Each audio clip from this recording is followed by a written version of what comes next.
What is up guys, Wolfgang here. So today I want to talk about the Samsung Galaxy Watch 6 Classic. Now I've been using this watch for about 3 months now, and I have some thoughts I want to share. So let's get into it. In terms of design and durability, this watch is amazing. So I personally love the design, and that is subjective, but personally I really like how it fits on my wrist and my style. So I really loved it. And as far as durability goes, it's been doing pretty well. I do have a screen protector on it, and however, it hasn't really been necessary. I've smacked into a couple doors, and the bezel doesn't really have any scratches or major nicks. So honestly, durability-wise, I'm pretty happy. I don't have to really baby it or anything. I can just wear it like a normal watch, and I don't have to worry about it. Now, for the screen itself, the screen is a bit larger. Now we're talking like 0.5 millimeter or something like that, but it's a bit larger than the previous watch I owned, which was the Galaxy 4, Watch 4 Classic. It is pretty nice. It's a bit brighter, it's a bit larger. What makes the largest difference is how the user interface feels. And probably because of the new processor, but maybe the screen is also involved, this watch feels much smoother than the Galaxy Watch 4 Classic. And that is something I really appreciate. For example, when starting a workout or something like that, it just feels smoother, it lags less, and you're able to do things faster. Now, in terms of battery life for this watch, it's just okay, I gotta be honest. Now, this is because I'm comparing it to some Huawei watches that last like a week on a single charge. This watch you can get to 2 days without much issue, but normally I would recommend to charge it while you're showering or while you're at a desk doing nothing. I'd recommend charging it at those times, because part of the reason why you'd buy this watch is to do some sleep tracking, which is, what Samsung marketed a lot of. So I wouldn't recommend to charge it while you're in bed or, sleeping. That's just a personal recommendation, do as you wish. But I recommend charging while you're showering or while you're doing nothing at a desk. Now, I did buy a wireless charger to charge this as well as my phone. I highly recommend it. I'll show a picture on screen, but it definitely makes life simpler to charge the watch. The puck itself I have somewhere, but keeping track of it, using it to charge the watch is a bit annoying. On trips, I can understand, while traveling, but yeah, keeping that around for in-home use is a bit annoying in my opinion. Now, in terms of extras, well, it's not exactly an extra, but the bezel on this watch, the rotating bezel, is amazing. Honestly, it's one of the best features of Samsung's watches, and it's why I haven't been able to switch. It's why I didn't use the Galaxy Watch 5 Pro, because it didn't have the rotating bezel. It does have better battery life, which I'll get to that later, but the rotating bezel is just amazing. I'm not sure why it's mutually exclusive for the battery life and the rotating bezel, but it's worth it for me. So the rotating bezel, being able to cycle through stuff like notifications, seems like my phone's dying there. Oh, my watch battery is actually low, but being able to rotate through different notifications and widgets with the rotating bezel is amazing.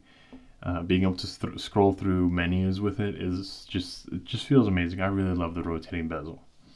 Now, I also bought the wireless charger and this band as well, this fabric band from Samsung. I wanted to give it a shot because the ones that came included with the watch were fitting me kind of small, and I have pretty large wrists to the point where several watches don't fit me. And so this is a really nice band. It's made everything so much more comfortable for me. The only thing is when you charge it, you kind of have to pass the wireless charger, like pass the band under it and put the watch on top for it to charge, or you can also release one end and charge it that way, but then you have the rest of it dangling. So I mean, it's an option. They're fine. It's worth it for sure, because the band made my enjoyment of this watch, improve quite a lot. So I've been happy with that. Now, in terms of price, it's still a pricey watch, and as all Samsung products, as I say, I recommend you trade something in for it, that we can reduce the price, or wait for a deal, as Christmas and Cyber Monday and Black Friday are coming up.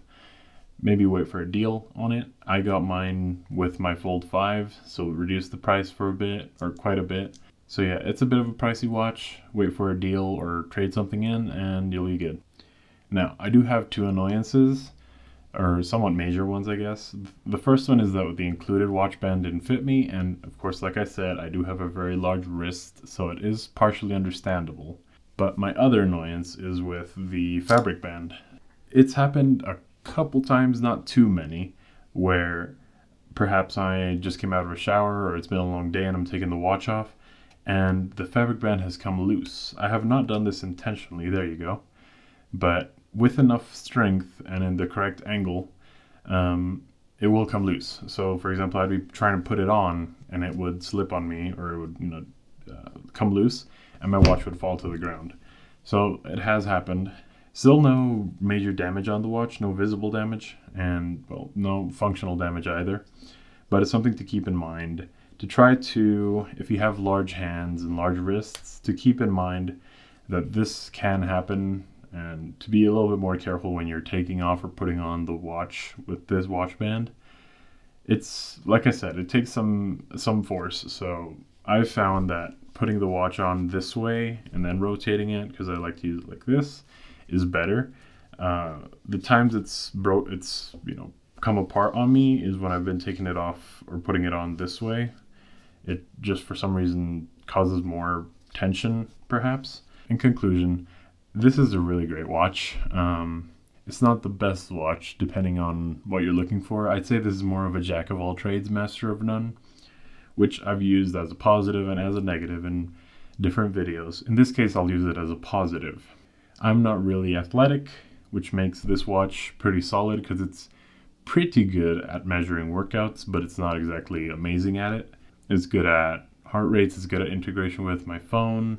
And, well, it gives me, of course, the reminders to do something while I'm being lazy at my desk. So it does a lot of the things I would want in a watch while not being perhaps overpriced for a feature I don't use as often. So I think it's been a really great fit for me. It may or may not be for you. For example, if you need more battery life, this will last you about 2 days at most, I'd say, without a charge.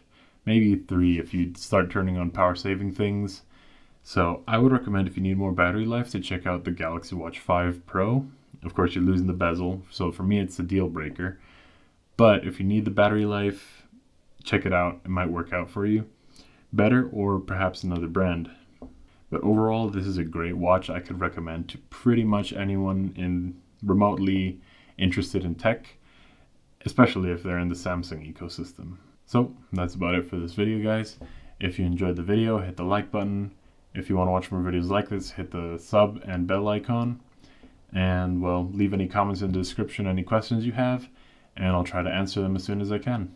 Thank you very much for watching, guys. Have a great day.